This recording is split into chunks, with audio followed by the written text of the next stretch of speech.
ಅವ್ರ ಬಜೆಟ್ನಲ್ಲಿ ಹೇಳಿರೋದನ್ನೇ ಕೊಡಲಿಲ್ಲ. ಮಾಡಿದ್ರು ಸರ್ 23ರಲ್ಲಿ. ಈಗ ಮೆಟ್ರೋ, ನಮ್ಮ ಮೆಟ್ರೋ 3ನೇ ಹಂತಕ್ಕೆ ಅನುದಾನ ಸಿಗುತ್ತೆ ಅನ್ನೋ ನಿರೀಕ್ಷೆ ಕೂಡ ಇತ್ತು. ಎಲ್ಲಿ ನಿರೀಕ್ಷೆ? ಬರೀ ನಿರೀಕ್ಷೆ ಅಷ್ಟೇ. ಅಲ್ಲ ಸರ್, ಉದ್ಘಾಟನೆಗೆ ಬಂದಿದ್ರಲ್ಲ ಸರ್. ಸರ್, ಈಗ ಭದ್ರಾ ಮೇಲ್ದಂಡೆ ಯೋಜನೆಗೆ ಟೆಕ್ನಿಕಲ್ ಪ್ರಾಬ್ಲಮ್ ಇದೆ ಅಂತ ಈಗ ಜೋಶಿ ಅವರು. ಯಾವ ಟೆಕ್ನಿಕಲ್ ಪ್ರಾಬ್ಲಮ್ ಇಲ್ಲ. ದುಡ್ಡು ಕೊಡೋಕ್ಕೆ ಯಾಕೆ ಟೆಕ್ನಿಕಲ್ ಪ್ರಾಬ್ಲಮ್? 5,300 ಕೋಟಿ ಕೊಡ್ತೀವಿ ಅಂತ ಹೇಳಿದವ್ರು ಯಾರು? ಬಜೆಟ್ನಲ್ಲಿ ಅವರು ಎಲ್ಲಿ ಹೇಳಿರೋದು? ಕೊಡಬೇಕಾ ಬೇಡ?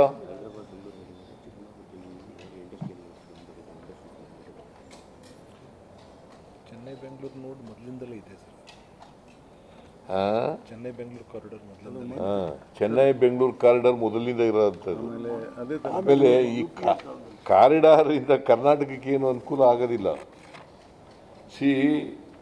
ಈಗ ಆಮೇಲೆ ಇನ್ನೊಂದು ಏನು ಮಾಡ್ತಾ ಇದ್ದಾರೆ ಈ BJP ಕೇಂದ್ರ ಸರ್ಕಾರ, ಕೋಆಪರೇಷನ್ ಬರೋದು ಸ್ಟೇಟ್ ಸಬ್ಜೆಕ್ಟ್. ಅವರು ಅದ್ರ ಮೇಲೆ ರಾಜ್ಯ ಸರ್ಕಾರಗಳ ಮೇಲೆ ಸವಾರಿ ಮಾಡಲಿಕ್ಕೆ ಹೊರಟುಬಿಟ್ಟಿದ್ದಾರೆ. ಅವ್ರೇನೋ ನೀತಿ ಮಾಡ್ತೀವಿ ಅಂತೆಲ್ಲ ಹೇಳಿ, it is against the constitution. Mohandas Pai has been critical. He said, except for Andhra, none of the southern states have got any. Except Andhra, no state from southern India has got anything. Even Maharashtra, Kerala, Maharashtra, Tamil Nadu, Andhra, Telangana, Andhra because is political survival. Otherwise he will go.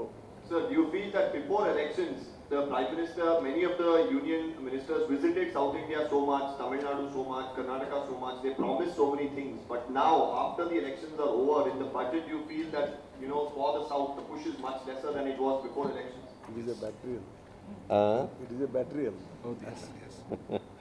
See, I have no confidence in the budget of the central government.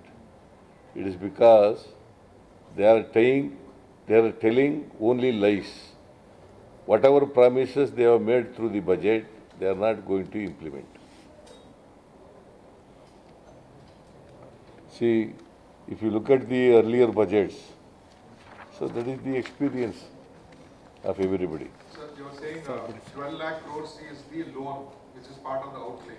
14 So, 14 lakh crores. so what are the compulsions, sir, according to you? You have presented so many budgets. Because, see, the budget size is 48 crores, 21 lakhs. 48 lakh. 48.21 lakh. 27% ಸಾಲ sir. 48.21 lakh crores. So, out of 48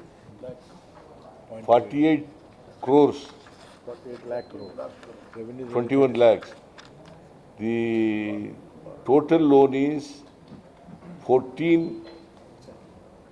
lakh crores. So that means to say the loan component is increasing. Now 2.90. The country is going to bankrupt. Nirmala Sitharaman ಅವರು pre budget meeting ಎಲ್ಲ ಕರೆದ್ರು sir. ಯಾವ ಪುರುಷಾರ್ಥಕ್ಕೆ sir meeting ಎಲ್ಲ ಕರೆದು ಮಾಡಿದ್ದು ಅಂತ ಅವ್ರನ್ನೇ ಕೇಳಿ ಅಂತ. ಇದೊಂದು ಇಂಪಾರ್ಟೆಂಟ್. ಅವ್ರದ್ದು ವಿತ್ತೀಯ ಕೊರತೆ 4.9, ನಮ್ಮದು 2.9. ಆಮೇಲೆ ದೇರ್ ಫಿಸ್ಕಲ್ ಡಿಫಿಸಿಟ್ ಈಸ್ 5.1 ಅಂತ ಹೇಳಿದರು, ಈಗ 4.9 ಅಂತ ಹೇಳ್ತಾ ಇದ್ದಾರೆ. As of 1 lakh grant from the RBI. 2.11 lakh. ಈಗ ನಮ್ಮದು 2.90 ಅಂದರೆ we are within the fiscal responsibility ಆ್ಯಕ್ಟ್ನಲ್ಲಿ ಏನು 3% ಅಂತ ಹೇಳಿ ಅದರೊಳಗಡೆ ಇದ್ದೇವೆ. ಇವು ಜಾಸ್ತಿ ಇದ್ದಾರೆ. We are within the parameter. Thank you. RBI ಇಂದ ಡಿವಿಡೆಂಡ್ ತಗೊಂಡಿದ್ದಾರೆ 2.1 ಅದನ್ನೇ ಹೇಳಿದೆ ನಾನು. 1 lakh ಹೇಳಿದೆ. RBIನಿಂದ ಡಿವಿಡೆಂಡ್ಸು 2.11 2 crores 11 lakh ತಗೊಂಡಿದ್ದಾರೆ. ದಕ್ಷಿಣ ಭಾರತದಲ್ಲಿ ಭಾರತೀಯ ಜನತಾ ಪಕ್ಷಕ್ಕೆ ಬೆಂಬಲ ಇಲ್ಲ ಅಂತೇಳಿ ದ್ವೇಷ ಏನಾದರೂ ಮಾಡಿದ್ದಾರಾ? ದಕ್ಷಿಣ ಭಾರತದಲ್ಲಿ ಇಟ್ಸ್ ಬಿಕಾಸ್ ಬಡವರು, ದಲಿತರು, ಹಿಂದುಳಿದವರು, ಅಲ್ಪಸಂಖ್ಯಾತರು ಅವ್ರು ಯಾರು ಓಟ್ ಕೊಟ್ಟಿಲ್ವಾ, ಅದಕ್ಕೋಸ್ಕರ ಅವರನ್ನು ಸಂಪೂರ್ಣವಾಗಿ ನೆಗ್ಲೆಕ್ಟ್ ಮಾಡಿದ್ದಾರೆ.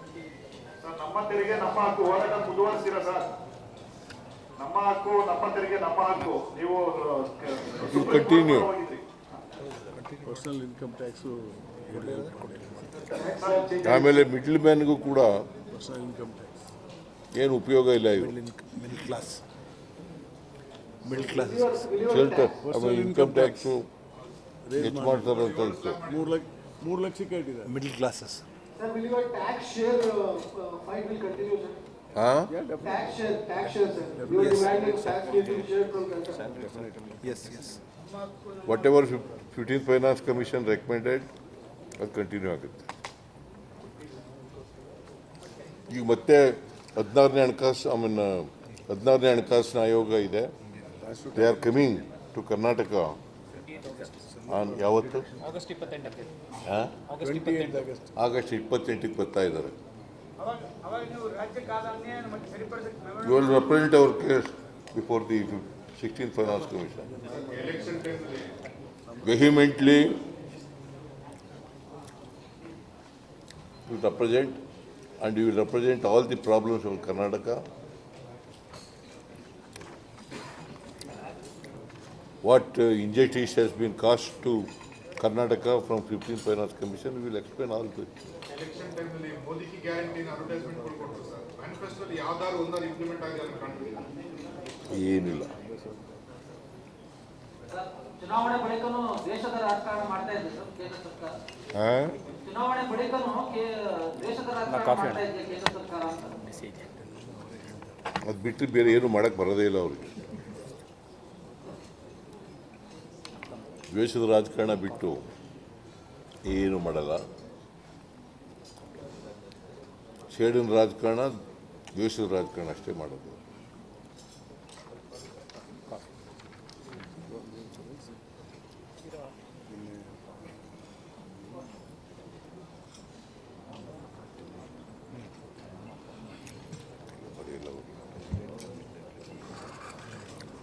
Okay, thank you. ತಿಳಿತೀನಿ. ಟೋಟಲ್ 27% ಸರ್ ಬರೀರೇ ತಿಳಿ ತಿನ್ನರೇ ಸಾಕು. ಇದ್ದದ್ದು ಬರೋದು ಸಾಕಾಗಿದೆ. ಮೋಸ್ಟ್ ಡಿಸಪಾಯಿಂಟೆಡ್ ಬಜೆಟ್ ಇದು. ಕರ್ನಾಟಕ ಏನಾದ್ರು ಆಗಿದೆಯಾ? ಆಗಿಲ್ಲ ಬಿಡಿ. ಹೋಲಿ ದೇಶದ ಬೆಳವಣಿಗೆಗೆ ಏನಾದ್ರು ಪೂರಕವಾಗಿದೆಯಾ? ಇಲ್ಲ.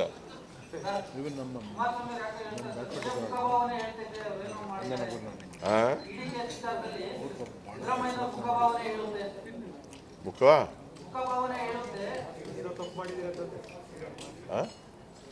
ನಿಮ್ಮ ಮುಖಭಾವದಲ್ಲಿ ನೀವು ಅಪರಾಧಿಗಳನ್ನು ಹೆಂಗೆ ಕುಮಾರಸ್ವಾಮಿ ಹೇಳಿದ್ದಾರೆ ಅಂತ ಕೇಳಿ. ಈಗ ಅವರ ಅಪರಾಧಿ ಮನಸ್ಥಿತಿ ಗೊತ್ತಾಗಿದೆಯಲ್ಲ, ಬಜೆಟ್ ಮೂಲಕ ಗೊತ್ತಾಗಿದೆಯಲ್ಲಪ್ಪ. ನಾನು ಯಾವುದು ಜೀವನದಲ್ಲಿ ತಪ್ಪು ಮಾಡಿಲ್ಲ, ಮಾಡಲ್ಲ, ಮಾಡಿಲ್ಲ, ಮಾಡಿಲ್ಲ, ಮಾಡಲ್ಲ, ಮಾಡೋದು ಇಲ್ಲ. ಇದು ಅವ್ರೇನಾದ್ರು ಪಾಪ ಅವ್ರು ತಪ್ಪು ಮಾಡಿರೋದನ್ನ, ಅವರ ಅಪರಾಧ ಮನೋಭಾವ ಇದೆಯಲ್ಲ, ಅದನ್ನೇ ಬೇರೆಯವ್ರ ಪಾಪ ಅದಕ್ಕೆ ಹೇಳ್ತಾ ಇದ್ದಾರೆ. ಗಿಲ್ಟಿ ಕಾನ್ಸಿಯಸ್, ಗಿಲ್ಟಿ ದೇಶ ಅಂತ ಹೇಳ್ತೀವಲ್ಲ.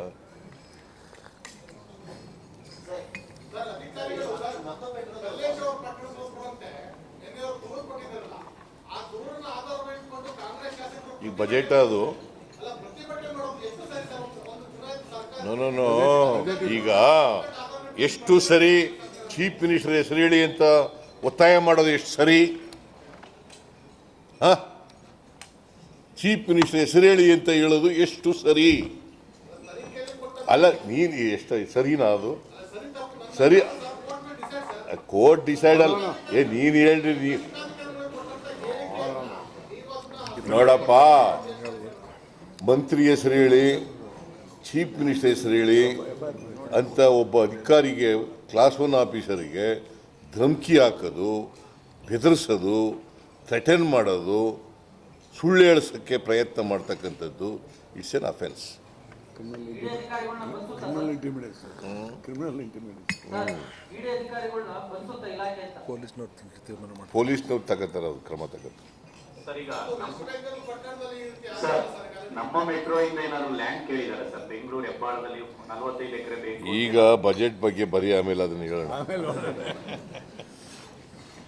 ಬಜೆಟ್ ಬಗ್ಗೆ ಮಾತಾಡ. 3 ಪೇಜ್ ಚೆನ್ನಾಗಿ ಬರೆದಿದೆ. Okay, thank you. ಕ್ಲೋಸ್ ಮಾಡಿ ಸರ್, ಭಾಳ ಡೀಟೇಲ್ ಬರೆದಿದೆ, ಅದು ಚೆನ್ನಾಗಿ ಬರೆದಿದೆ.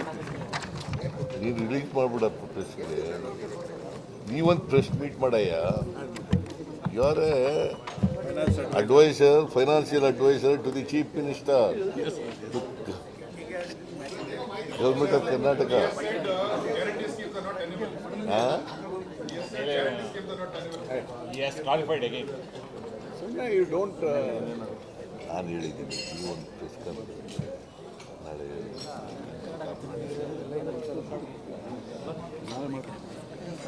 Okay, thank you. ಮತ್ತಷ್ಟು ಸುದ್ದಿಗಳಿಗಾಗಿ ನೋಡ್ತಾ ಇರಿ ಪಬ್ಲಿಕ್ ನ್ಯೂಸ್ 24x7. ಇದು ಸತ್ಯದ ಧ್ವನಿ.